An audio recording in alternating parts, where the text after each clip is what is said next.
আসসালামু আলাইকুম ওরহমতুল্লাহি ওবরকাতুহু।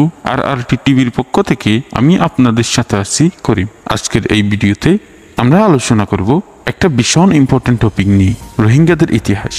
এই জাতি শত বছর ধরে জাতির পর জাতি শোষণ আর নির্যাতনের শিকার হয়েছে। চলুন শুরু করি। রোহিঙ্গা পৃথিবীর একটা মাইনরিটি মুসলিম কমিউনিটি, প্রধানত মায়ানমারের রাখাইন স্টেটে বসবাস করে। তাদের ইতিহাস অনেক পুরনো, বিশেষ করে 7th সেঞ্চুরির আরব ব্যবসায়ীদের সাথে তাদের যোগাযোগ শুরু হয়। বলতে গেলে আরব ব্যবসায়ীরা এই রিজনে এসেছে আর তাদের সাথে ইসলামী শিক্ষা নিয়ে এসে রোহিঙ্গারা রাখাইন স্টেটে শত বছর ধরে লোকাল কমিউনিটি হিসাবে প্রতিষ্ঠা করে। 1948 সালে মায়ানমার যখন ব্রিটিশ কলোনি থেকে স্বাধীন হয়, তখন রোহিঙ্গাদের অবস্থা আগের চেয়ে তাড়াতাড়ি খারাপ হতে থাকে।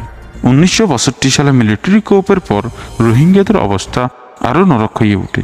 মায়ানমারের শাসকগণ রোহিঙ্গাদের বাঙালি ইমিগ্রেন্টস বলে ক্লাসিফাই করেছিল। এখানে একটা বিশাল প্রোপাগেন্ডা শুরু হয়, যেটা তাদের নিজের দেশের সিটিজেন হিসাবে মনে না করা হয়। 1982 সালে মায়ানমারের নাগরিকত্ব আইনে রোহিঙ্গাদের নাগরিকত্ব চেপে দেওয়া হয়। এটা তাদের এডুকেশন, হেলথ কেয়ার আর জব অপরচুনিটি থেকে বের করে দেওয়া হয়। এছাড়াও বিভিন্ন সময়ে তাদের প্রতি বিভিন্ন রকম নির্যাতন করা হয়েছে।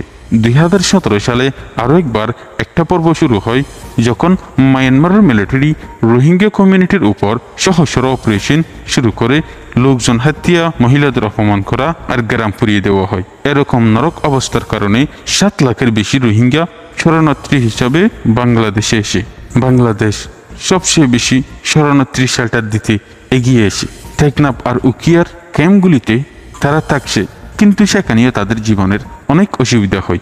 রোহিঙ্গাদের ইতিহাস হলো একটা যুদ্ধ আর অসমাপ্ত আশার গল্প। আমরা সবাই মিলে যদি শরণার্থীদের অধিকারের জন্য আওয়াজ তুলতে পারি, তাহলে এই গল্পের এন্ডিংটা ভালো হতে পারে।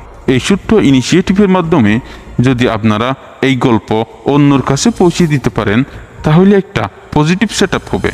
ভিডিও ভালো লাগলে লাইক, কমেন্ট আর সাবস্ক্রাইব করতে ভুলবেন না। ধন্যবাদ।